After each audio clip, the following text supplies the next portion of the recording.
This is what we had to do Cades Cove on a bicycle. Magellan woke Greyhound up very early.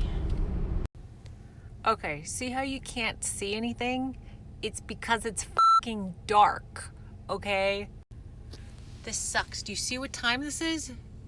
6:42 a.m. It's dark. Do you see this? No, you don't see it. Because it's dark. Cades Cove is an 11-mile one-way loop road and is one of the most popular destinations in the Smokies. It features a subsistence farming community, 7 trails to places such as Abrams Falls, and contains the largest collection of historic buildings in the eastern United States. And we decided to bike it. This is Magellan and Greyhound, and this is part of our Appalachian Mountain series where we travel from Shenandoah down the Blue Ridge Parkway and explore the Great Smoky Mountains. This is the orientation shelter where you can get information on the cove. There's a $1 pamphlet you can buy that shows you a map and explains each location. The parking is very limited, so make sure to get here early, especially if you're going to bike it. It took us about 2 hours to bike, and we had about 45 minutes to ourselves since they didn't open the gates to vehicles until 8 a.m.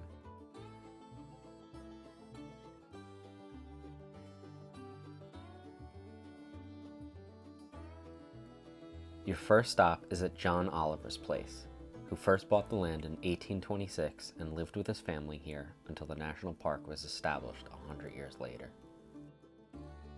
The cabin itself was built with hand-felled round logs, notched ends to hold them together, and open spaces chinked with mud. It is the oldest log cabin in Cades Cove.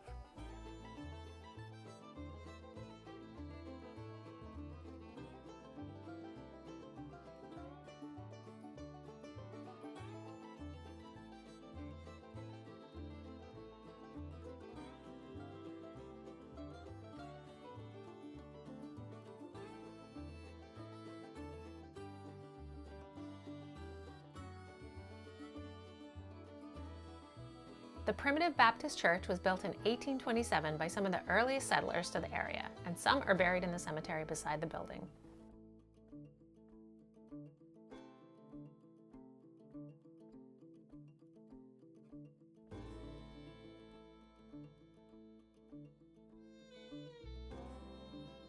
The Methodist church was built in 1902 by a blacksmith and a carpenter, who would later become the minister.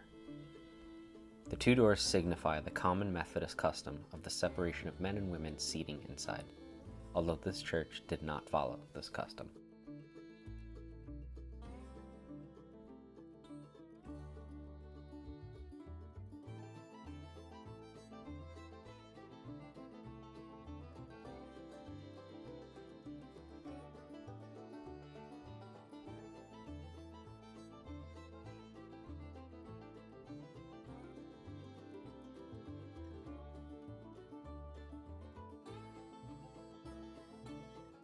The Missionary Baptist Church was formed in 1839 by a group of Baptists expelled from the primitive Baptist Church because they wanted to perform missionary work.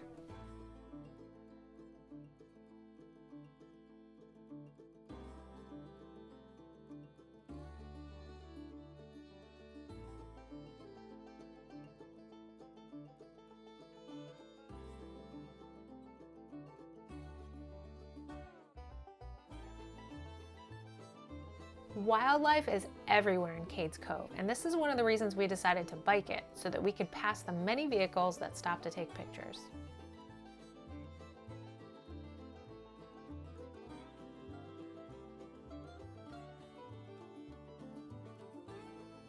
Elijah Oliver, son of John Oliver, was born in Cades Cove in 1824. This structure was constructed in 1866 after the original home was destroyed during the Civil War. It served as a homestead featuring a cabin, chicken coop, corn crib, spring house, and a stable.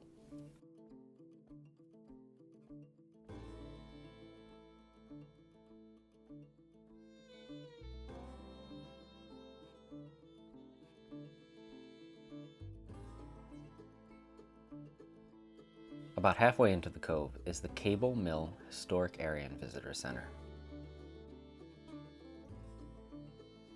Purchased by John P. Cable in the 1860s, the property features a water-powered grist mill and sawmill, both original from 1870, a blacksmith shop, a cantilevered and drive-through barn, a smokehouse, a corn crib, and a sorghum mill.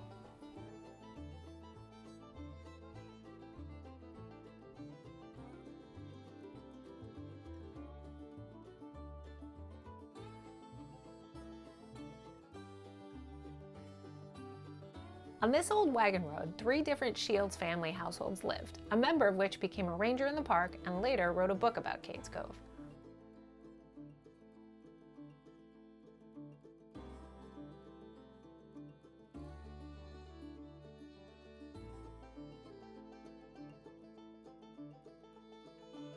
Dan Lawson built this log structure in 1856 and later added a granary and a smokehouse.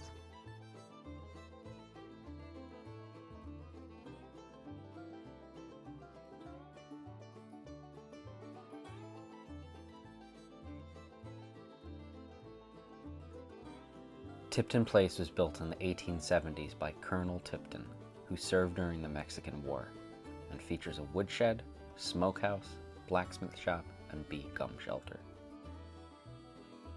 The other side of the road has a double pen corn crib and cantilevered barn.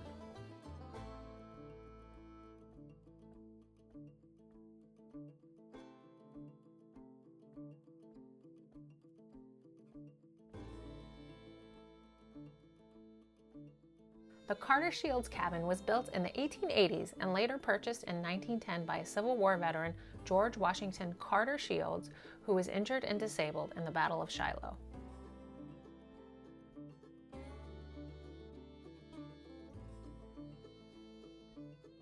We were staying 2 hours away at the Smoke Muck Campground, despite getting unceremoniously woken up at 4 a.m. to bike this. This was definitely my second favorite experience in the park, right behind hiking to the top of Mount Lacan.